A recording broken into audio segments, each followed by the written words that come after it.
saison compliquée. On sait qu'on s'est maintenu à la dernière journée, c'était un petit peu chaud. Mais voilà, pour moi, je tire un bilan positif. Voilà, j'ai quelques stats, j'ai mis 7 buts, j'ai mis quelques passes D. Et voilà, c'est un championnat que j'ai appris à comprendre. Et aujourd'hui, je peux dire que c'est un championnat que j'ai acquis beaucoup de capacités.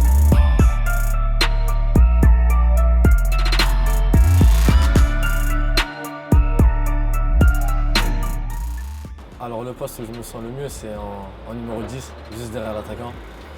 Là, je pense que c'est là où je suis le plus dangereux. Tourner toujours autour de l'attaquant, faire les passes décisives, c'est là où j'excelle le mieux. Donc pour moi, c'est le poste de numéro 10 où je me sens le mieux. Tous les coachs que j'ai eus, ils m'ont toujours dit de garder une certaine liberté. Voilà, moi j'aime bien être libre dans le jeu, libre de mes mouvements et apporter un plus, comme je l'ai dit, offensivement.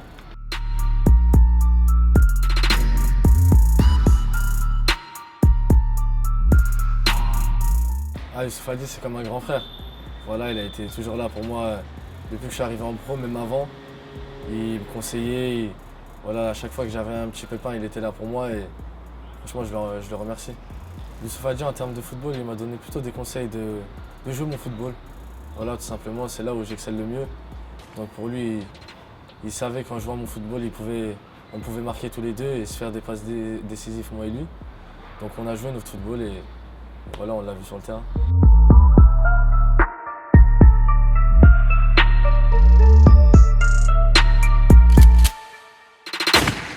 Cette frappe, je l'ai travaillée depuis que je suis à Besançon. Voilà, c'est une frappe de balle. Je sais qu'à chaque fois que je peux marquer, à chaque fois que je peux tirer, ça peut être dangereux. Donc je la travaille. Mais pour la travailler, il faut prendre du temps. Et le temps, je l'avais. Voilà, je suis passé par Épinal, où cette frappe, je l'ai travaillée et aujourd'hui, je la réussis plutôt pas mal.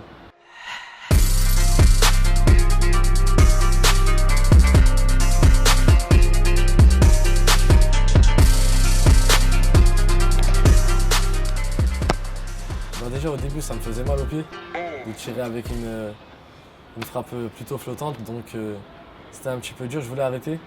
Mais je me suis dit qu'un jour ou l'autre, ça va payer, donc j'ai continué à travailler. Je suis un bosseur et aujourd'hui, ça a payé en Ligue 2.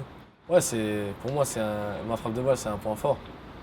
Maintenant, les adversaires, ils savent à tout moment, si je peux tirer, je vais oser et ça peut être dangereux pour eux, donc pour moi, c'est un point fort. J'ai remarqué sur le terrain, j'en ai même parlé au coach. J'ai demandé au coach pourquoi les joueurs maintenant ils laissent moins d'espace de tir. Il m'a dit ils font des vidéos et ils travaillent comme nous, donc c'était plus dur pour moi de trouver un angle de tir. Et au fil du temps, j'ai appris à me déplacer par rapport à mes adversaires, donc c'est intéressant.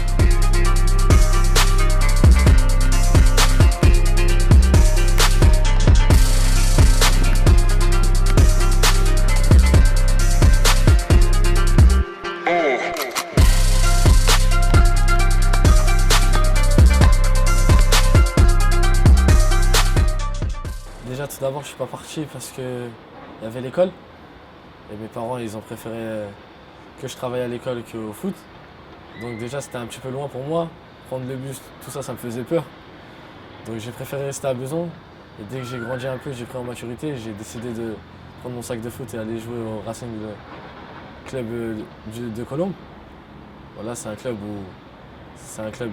où je joue en 17 nationaux. Je suis passé de première division district à 17 nationaux. C'était un grand pas et pour moi c'était important de jouer en 17 nationaux parce que après ce wagon, il y a plus d'autres wagons pour signer dans un club professionnel. Non, il y a beaucoup de gens à Besançon qui m'ont dit de partir à un moment donné. Ils me disaient à un moment donné, Amine, il faut que tu partes. Et j'ai pris mon envol et je suis parti. Et aujourd'hui, je suis allé se lancer. Il y avait beaucoup d'amis comme Fares, Yannick. Et ils étaient là, ils m'ont dit de partir. C'était même mon frère qui me disait Amine, tu as quelque chose à faire dans le foot, fonce, on sera toujours derrière toi. Et moi, ça m'a mis un coup au moral et je me suis dit que c'était le moment de partir.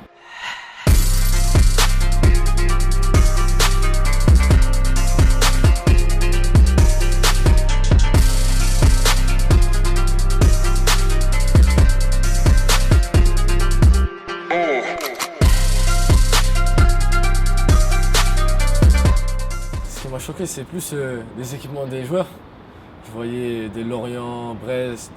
Moi, j'avais pas l'habitude, je jouais contre Sarcelles, Gennevilliers, donc c'est plus ça qui m'a impressionné, mais le niveau en soi, c'est pas ça qui m'a le plus impressionné. Parce que le niveau, honnêtement, ça va, c'était un bon niveau, mais pas un niveau où je me suis dit que je pourrais jamais jouer. C'était à la fin de saison, quand il y a un recruteur qui m'a dit d'aller jouer à Épinal, en 19 national. Donc je me suis dit pourquoi pas. Je suis parti, j'ai joué et au bout de 2-3 mois, j'ai signé à l'AS Nancy-Lorraine. Et je me suis dit, c'est là j'ai une carte à jouer dans le football. Pour moi, c'était plutôt un rêve d'être professionnel. Je voyais ça à la télé et je me suis dit, impossible d'y arriver. Et c'est à ce moment-là, comme je vous ai dit, que je me suis dit, j'ai une carte à jouer dans ce milieu-là. Bah, tout d'abord, il y a ma famille, mes proches. Ils étaient toujours là dans les moments difficiles. Parce que dans le foot, il y a des moments difficiles. Peu de gens le disent, mais vraiment, il y a des moments difficiles. Et pour moi, c'était un désavantage, j'ai pas connu ça. Heureusement qu'il y avait ma famille, mes amis qui étaient là. Donc moi, j'ai pris sur moi et j'ai continué à baisser la tête et à travailler pour jouer à un niveau professionnel aujourd'hui. Bah, tout d'abord, il y a la solitude. Voilà, être loin de sa famille, de ses proches, tout seul à 17 ans, on n'est même pas majeur, c'est difficile. C'était ça. Je me suis dit, je ne peux pas revenir à Besançon sans un contrat professionnel. Pour moi, c'était tout le travail que j'ai fourni, c'était pour être un jour professionnel. Dans ma tête, c'était ça ou rien.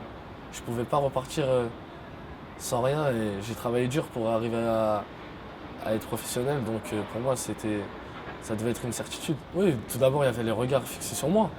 Mais ma famille, ils m'ont jamais mis de pression. C'était plus pour le club de Besançon. Parce que les petits, ils disaient, ah, il y a Amine Bassi qui revient. J'étais même pas professionnel encore. Donc pour moi, c'était d'abord pour mon image et pour l'image des jeunes, pour leur fixer un objectif. C'est pour leur dire qu'on est parti de Besançon, mais on peut jouer à un niveau professionnel un jour. Ouais, c'est vrai que par rapport à la pression de mes amis, voilà, il n'y en a jamais eu. Mais c'est vrai qu'il y a beaucoup de gens qui veulent mettre leur pierre à l'édifice, on va dire ça comme ça. Rentrer dans mon cercle. Moi, j'ai déjà mon cercle et je suis déjà avec mes amis, j'aime bien rester avec eux et je ne changerai pas. Ouais, j'ai un grand frère. Le rôle d'un grand frère, c'est d'être là pour son petit frère. Donc il est là pour moi dans les moments durs où il me dit de ne pas prendre la grosse tête, que le foot, ça va très vite. Je peux être en bas du jour au lendemain et être tout en haut du jour au lendemain. Donc pour moi, le seul moyen d'y rester en haut, c'est de travailler. Et c'est ce que je fais de mieux, donc je continuerai à travailler.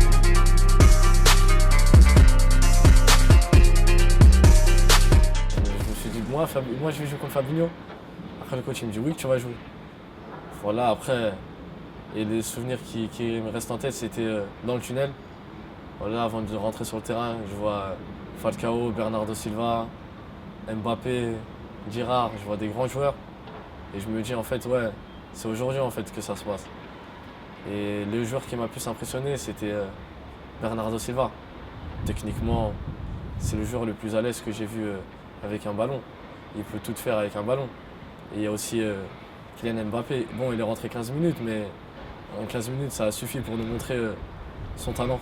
J'ai dit à mon frère que j'allais jouer. Au début, il m'a pas cru. Il m'a dit non, tu vas être remplaçant, peut-être tu vas rentrer. Mais quand il a vu le jour J, parce qu'il m'a pas cru jusqu'au jour J, qu'il a vu l'équipe type et il m'a vu dedans, il a allumé direct la télé et il s'est mis à fond dans le match.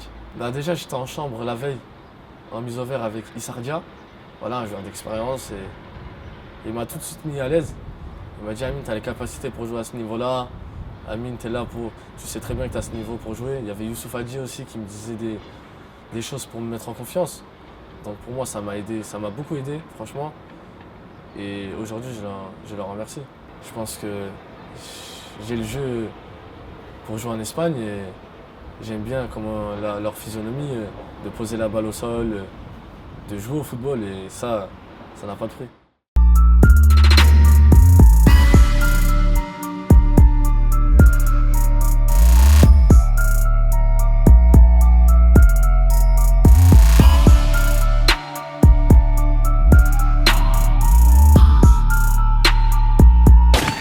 Déjà, on est au stade de Besançon.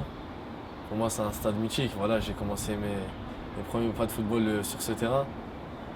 Et voilà, la ville de Besançon m'a apporté beaucoup de choses. Voilà, j'ai eu des coachs performants. Même aujourd'hui, il y a des très bons coachs à l'USOB Besançon. Et c'est là où j'ai grandi, c'est là où j'ai mis mes premiers buts et c'est là où j'ai travaillé le plus. Donc pour moi, c'est un endroit mythique. Elle me représente toute mon enfance.